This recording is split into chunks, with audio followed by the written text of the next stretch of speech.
Hi hello எல்லோருக்கும் வணக்கம். இது நம்மளுடைய நாகப்பெருமாள் சைமுருகா சேனல். நீங்கள் நம்ம சேனலை இப்போ தான் முதல் முறையாக பார்க்குறீங்க அப்படின்னா சப்ஸ்கிரைப் பண்ணிவிட்டு பாருங்கள்.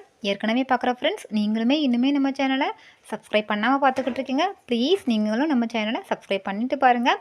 பக்கத்தில் இருக்கிற பெல் ஐக்கனை கிளிக் பண்ணிக்கோங்க. ஆளுன்ற பட்டனையும் ப்ரெஸ் பண்ணிக்கோங்க. அப்போ தான் நான் போடுற வீடியோஸ் எல்லாமே உங்களுக்கு நோட்டிஃபிகேஷனில் காட்டும். தொடர்ந்து நீங்கள் உங்கள் அந்த ஆதரவை நம்ம சேனலுக்கு கொடுத்துக்கிட்டே இருங்க. Okay, thank you. வாங்க நாம் இப்போ வீடியோக்குள்ளே போகலாம். இன்றைக்கி வீடியோ என்ன அப்படின்னா, சேலம் வெண்ணங்குடி முனியப்பன் சாமி செய்த ஒரு மிராக்கிள் தான். என்ன அப்படின்னா, ஒரு சின்ன குழந்தை கண்ணுக்கு மட்டுமே தெரிஞ்ச அமானுஷ்யம். அது என்னன்னு வீட்டில் இருக்கிற யாருக்குமே தெரியல. ஆனால் அந்த குழந்தைக்கு மட்டும்தான் தெரியுது அந்த அமானுஷ்யம். அதை தொடர்ந்துக்கிட்டே இருக்குது. இதுக்கு தீர்வு பண்ணி அந்த அமானுஷ்யத்தை ஒரேடி அழித்த மிராக்கிள் தான் நம்ம இன்றைக்கி இந்த வீடியோவில் வந்து பார்க்க போகிறோம். சரி, நான் வந்து வீடியோ வந்து ஸ்டார்ட் பண்ணிடுறேன்.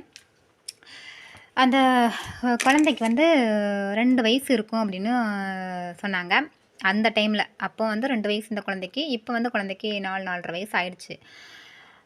இவங்க வந்து சேலத்தில் தான் இருந்தாங்களாம். அப்போ வந்து ஒரு நாள் வந்து நைட்டு குழந்தை வந்து வெளியில் விளையாடிக்கிட்டு இருந்தானா, மாடியில் தான் இவங்க இருந்தாங்களாம். மாடியில் குழந்தை விளையாடிக்கிட்டு இருக்கான். திடீர்னு இடி இடித்து மின்னல் அடிச்சிச்சான். உடனே குழந்தை வந்து அந்த டைம் வந்து டக்குன்னு பயந்துட்டானான்.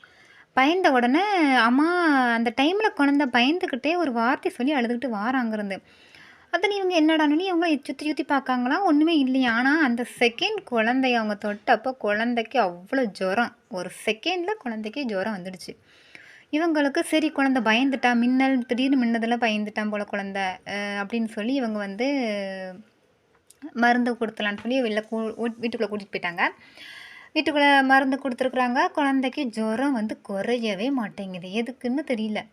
அதுக்கப்புறமாட்டி இவங்க வந்து நைட்டு தானே, அது கிட்டத்தட்ட அது நடக்கும்போது சரி 8:30 மணி ஆகிட்டு. அதனால் மருந்தெல்லாம் கொடுக்குறாங்க. குழந்தைக்கு நைட்டு எல்லாம் காய்ச்சல் விடலை. இவங்களாம் தொடச்சிலாம் விட்டுறாங்க.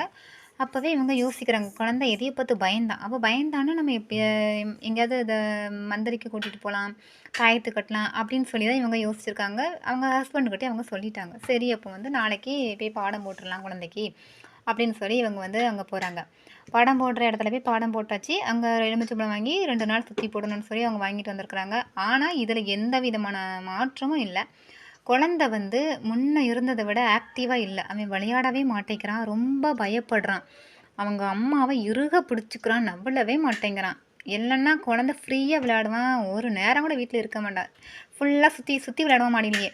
இப்போ அந்த குழந்தை வீட்டு வாசலை தாண்ட மாட்டேங்குது. கேட்டால் அந்த என்ன வார்த்தை சொல்லி பயப்படுறான், அந்த ஒரே ஒரு வார்த்தையை மட்டும்தான் குழந்தை வந்து சொல்லி பயப்படுறான். என்ன அப்படின்னா, அவன் சொன்ன வார்த்தை அம்மா காக்காவோட கண்ணு தெரியுதுமா, காக்காவோட கண்ணு தெரியுதுமா, இதை மட்டும்தான் அவன் சொல்கிறான். ஆனால் அவங்களுக்கு எதுவுமே தெரியல. என்னடா இது இப்படி இருக்கு, அவன் எதுவுமே பயப்படுறானே, இப்படி அவன் ஒரு நாளும் பயந்ததே கிடையாது அப்படின்னு சொல்லி அவங்க வந்து அங்கே மந்திரிச்ச இடத்துல எலுமிச்சம்பழம் போடுறாங்க. ஆனாலும் குழந்தைக்கு கேட்கல. குழந்தை பயம் இன்னும் அவனை விட்டு போகவே இல்லை. சரின்னு சொல்லி அவங்க என்ன பண்ணுறாங்க, பள்ளிவாசலுக்கு கூட்டிகிட்டு போகிறாங்க. அங்கே போனால் நிச்சயமாக கேட்கும் அப்படின்னு சொல்லி அங்கேயும் அதே மாதிரி தண்ணி தெளித்து அதே மாதிரி தாயத்தையும் கட்டிட்டு வராங்க. ஆனால் குழந்தைக்கு எந்த விதமான இம்ப்ரூவ்மெண்ட்டும் இல்லை. குழந்தை பயம் அப்படியே இருக்குது. அவனுக்கு வந்து ஜுரம் விட்டு விட்டு வந்துக்கிட்டு தான் இருக்குது. அதுவும் கேட்கல. ஹாஸ்பிட்டலுக்கு போய் அங்கேயும் பார்த்து மருந்து மாத்திரையெல்லாம் வாங்கிட்டு வந்தாச்சு. ஆனால் ஜுரம் மட்டும் விடவே மாட்டேங்குது. இதுக்கப்புறம் இவங்களுக்கு என்ன பண்ணன்னு தெரியல. 2-3 நாள் கடந்துச்சு. நைட்டு ஆனால் குழந்தை பகல்லையே நவள மாட்டான் சுத்தமாக. நைட்டு சொல்லவே வேணாம், கண் இழுத்து மூடிக்கிட்டு அம்மா கண்ணு திருத்துமா இந்த வார்த்தை தான் குழந்தை வந்து அடிக்கடி சொல்லிக்கிட்டே இருக்கான். அதனால் ஜன்னலை மூடுறது, குழந்தைக்காக லைட்டு போட்டு வைக்கிறது, இந்த மாதிரி அவங்களும் எல்லாமே ட்ரை பண்ணுறாங்க. சரி, குழந்தையோட பயம் என்னமோ அந்த டைமில் இதே பார்த்து பயந்துருக்கான், அதனால் இப்படி இருக்குதுன்னு சொல்லி அவங்க நின்ட்டாங்க. ஆனால் அப்போ தான் வந்து அவங்க அம்மாவுக்கு புரியுது, ஏன் இவன் எதுவுமே பயப்பட போகவே மாட்டேங்குது, இவனோட பையன் மட்டும். நம்ம பேசாமல் வெண்ணங்குடி முனியப்பன் கோயிலுக்கு கூட்டிகிட்டு போயிடலாமே குழந்தைய அப்படின்னு சொல்லி இவங்களுக்கு தோணுது. ஆனால் அவங்களுக்கு வந்து பீரியட் அப்படின்றதால அவங்களால கோயிலுக்குள்ளே போக முடியாது. அதனால் என்ன பண்ணுறாங்க, ஹஸ்பண்டுக்கிட்ட சரி அவங்க மூலமாக அவங்க குழந்தைய அவங்க வந்து அனுப்பி விடுறாங்க. ஸோ குழந்தை அம்மா இல்லாமல் இருக்க மாட்டேன்றதுல இவங்க பின்னாடி உட்காந்துக்கிறாங்க. இவங்க கோயிலுக்குள்ளே போகல, இவங்க வெளியில் நின்றுக்கிறாங்க. இவங்கள தான் குழந்தைய கூட்டிகிட்டு இருக்காங்க. சொல்லி பிள்ளைக்கு தாயத்தெல்லாம் கட்டிட்டு வாங்கன்னு சொல்லி இவங்க அனுப்பி விட்ருக்காங்க. இவங்க போயிருக்காங்க. போயிட்டு இந்த மாதிரி தண்ணி தெளிச்சிருக்காங்க. தெளிச்சிட்டு எலுமிச்சைப்பழம் வந்து குத்தி அங்கே வந்து குத்தி கோயிலையும் கொடுக்கலாம், வாங்கிட்டும் வரலாம். அப்படி வாங்கிட்டு வந்திருக்காங்க ஒரு எலுமிச்சைப்பழம். வாங்கிட்டு வந்து இவங்க வந்து வீட்டு நிலவாசலை வந்து கட்டியாச்சு. இதை வந்து கருத்து தொங்க விட்டுறாங்களாம்.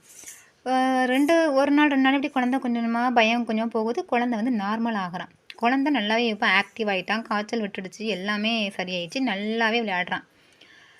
சரி அப்போ இதை பயந்துருக்கான், கோயிலுக்கு கூட்டிகிட்டு போனால் சரியாயிடுச்சுன்னு சொல்லி அதோட அது முடிஞ்சுது. அப்படியே ஒரு 1.5 மாதம் கரெக்டாக போகுது. சொல்லப்போனால் கோயிலுக்கு போயிட்டு வந்து 48 நாள் தாண்டுது. போயிட்டு வந்தோடனே 40 நாள் முடிஞ்சிருச்சு. அப்போ ஒரு நாள் இப்போ காலையில் அன்றைக்கி கரெக்டாக இது காலையில் நடக்குதான். 8, 8:30 தான் காலையில் இருக்கும் அப்படின்னு சொன்னாங்க. அவங்க வந்து சாப்பாடு செஞ்சுக்கிட்டு இருக்கிறப்ப தூங்கிக்கிட்டு இருந்த அந்த 2 வயசு குழந்தை அடித்து பிடிச்சி எந்திரிச்சு, அம்மா காக்கா கண்ணு தருதுமா, அம்மா கண்ணு தருதுமா அப்படின்னு சொல்லி அந்த குழந்தை மறுபடியும் அதே மாதிரி ஓடி வரானாம். இவங்களுக்கு என்ன செய்யனே தெரிலையா, என்னடா மறுபடியும் அதே மாதிரி காக்கா கண்ணு தெரியுதுன்னு சொல்லி பயப்படுறனே, தூக்கத்தில் ஒருவேளை எதுவும் கனவு கண்டிருப்பானோ, கனவுனால இவ்வளவு பயமா வீரியமாக எந்திரிச்சு ஓடுறானேன்னு சொல்லிட்டு இவங்களுக்கு உள்ள பயம் அதிகமாயிட்டு. இவங்களுக்கு என்ன செய்கிறது எது செய்கிறதுன்னு தெரியல. குழந்தைய மறுபடியும் சமாதானப்படுத்தி படுக்க வைக்கிறாங்களாம். ஒன்றும் இல்லை ஒன்றும் இல்லை சாமின்னு சொல்லி அவங்க வந்து குழந்தைய வந்து படுக்க வைக்கிறாங்களாம். குழந்த சமாதானமே ஆகலை. என் குழந்த அவ்வளோ பயப்படுறானா, அம்மா எனக்கு காக்கா கண்ணு தெரியுதுமான்னு சொல்லி அப்படி எந்த பக்கம் எட்டி பார்க்க மாட்டேக்கானா, அப்படியே அவங்க அம்மாவை இறுக பிடிச்சிக்கிட்டே இருக்கிறானாம். அவங்க யோசிச்சாங்களே, என்னடா பண்ணுறது இது, இந்த நல்லா சரியாக இருந்து மறுபடியும் ஏன் இப்படி ஆயிடுச்சு. அதுக்கப்புறம் தான் அவங்க யோசிச்சாங்களாம், அந்த பிரச்சனை அவனுக்கு ஃபுல்லாகவே சரியாகலை, தற்காலிகமாக தான் நின்றுருக்குது. அவங்களுக்கு என்ன பண்ணன்னு தெரியல. யோசிச்சாங்களாம், என்னடா குழந்த நல்லா தானே ஆக்டிவாக இருந்தா, எந்த பயமும் இல்லாமல் தானே இருந்தா, திடீர்னு எப்படி குழந்தைக்கு மறுபடியும் அந்த காக்கா கண்ணு தெரியுதுன்னு சொல்லி அப்படி பயப்படுறான். அதுவும் பகல்லையே தூங்கிக்கிட்டு இருந்த குழந்தை எப்படி இப்படி இப்படி ஆச்சுன்னு சொல்லி அவங்களுக்குள்ள பயம் அதிகமாயிடுச்சு. உடனே அவங்க வந்து அதை வந்து கணவர்கிட்ட சொல்லி, நம்ம இன்றைக்கி கண்டிப்பாக கோயிலுக்கு போகணுன்னு சொல்கிற முடிவே அவங்க எடுத்துட்டாங்க. டிலே பண்ணவே கூடாது, வேறு எங்கேயுமே போக வேண்டாம், வெண்ணங்குடி முனியப்பன் கோயிலுக்கு மட்டும் தான் போகணுன்னு முடிவு எடுத்துட்டாங்க அவங்க. அதே மாதிரி அவங்க வந்து கணவர்கிட்டையும் சொல்லிட்டாங்க, இந்த மாதிரி தான் பையன் பண்ணுறான், அவனுக்கு வந்து பிரச்சனை வந்து இன்னும் சரியாகலை, நம்ம இந்த தடவை போய் கம்ப்ளீட்டாக வந்து முடிச்சிடணும். போன டைம் வந்து தாயத்து வந்து கட்டாமல் வந்துட்டீங்க, நீங்கள் தப்பு பண்ணிட்டீங்க, அதனால் இந்த தடவை கண்டிப்பாக தாயத்து கட்டிட்டு தான் வரணும் அப்படின்னு சொல்லி சொல்கிறாங்க. ஏன்னா போன வாட்டி தாயத்து கட்டாமல் வந்துட்டாங்களே, ஏன்னா இவங்க கோயிலுக்குள்ளே போகலை அப்படின்றதால இவங்க வந்து அவங்களுக்கு அது மறந்துட்டாங்க போல அந்த இடத்துல, அதனால வந்துட்டாங்களாம். அந்த தடவை போய் கண்டிப்பாக கட்டணும்னு சொல்லி முடிவு எடுத்துட்டாங்க. அதே மாதிரி கோயிலுக்கு கூட்டிகிட்டு போகிறாங்க. கோயிலுக்கு கூட்டிகிட்டு போய் இந்த வாட்டி என்ன பண்ணாங்களாம், இவங்க கோயிலுக்குள்ளே போய் சாமிக்கிட்ட மனசார வேண்டுறாங்களாம், நான் உன் பாதத்தில் வந்து குழந்தைய நான் கொடுத்துருக்குறேன், குழந்தைய துரத்துற அமானுஷ்யத்தை நீ சரி பண்ணி கொடுத்துரு, பிள்ளைய துரத்துற அமானுஷ்யத்தை நீ அதை அழிச்சிரு, பிள்ளையை நீ தான் காப்பாற்றணும், பிள்ளைக்கு இதுக்கப்புறம் வந்து தொந்தரவு வரவே கூடாது, பிள்ளை இன்னையிலேருந்து இனிமேல் என்றைக்குமே அம்மா இந்த காக்கா கண்ணு தெரியுதுமான்னு சொல்லி அவன் அலறவே கூடாது, நீ இன்னும் அவனுக்கு காவல் நீ தான், எப்போதுமே அவனுக்கு பாதுகாப்பாக நீ இருக்கணும், கூடவே இரு, பிள்ளைய துரத்துற அந்த அமானுஷ்யத்தை நீ தான் துரத்தணும் அப்படின்னு சொல்லி சாமிக்கிட்ட கும்பிட்றாங்க. அந்த அமானுஷ்யத்தை துரத்துற இதுக்கப்புறம் அது பின்தொடரவே கூடாது, நான் உன்னை முழுசாக நம்புகிறேன், சரணாகதி நான் உங்ககிட்ட அடைஞ்சிருக்கேன் அப்படின்னு சொல்லி அவங்க வந்து சாமி கும்பிட்டாங்க. இந்த முறை அவங்க மனசார அந்த வெண்ணங்குடி முனியப்ப சாமி பாதத்தில் எல்லாத்தையும் சமர்ப்பிச்சிட்டாங்க. நீயே கதி, நீயே பார்த்துக்கோ, நீயோ காவலாக இரு அப்படின்னு சொல்லி அவங்க கும்பிட்டுட்டு கோவிலேருந்து குழந்தைக்கு தாயத்து கட்டு எலுமிச்சம்பழம் வாங்கிட்டு அவங்க நேராக வீட்டுக்கு போகிறாங்க. இதுக்கப்புறம் இந்த பிரச்சனை நம்மளை பின்தொடராது, அந்த அமானுஷத்தை வெண்ணங்குடி முனியப்ப சாமி முடிச்சு வச்சுருவான்னு சொல்லி நம்பிக்கையில் அவங்க போகிறாங்க. சொன்ன மாதிரி அந்த குழந்தை நார்மல் ஆகுறான், குழந்தைக்கு ஃபுல்லாகவே க்யூர் ஆகுது.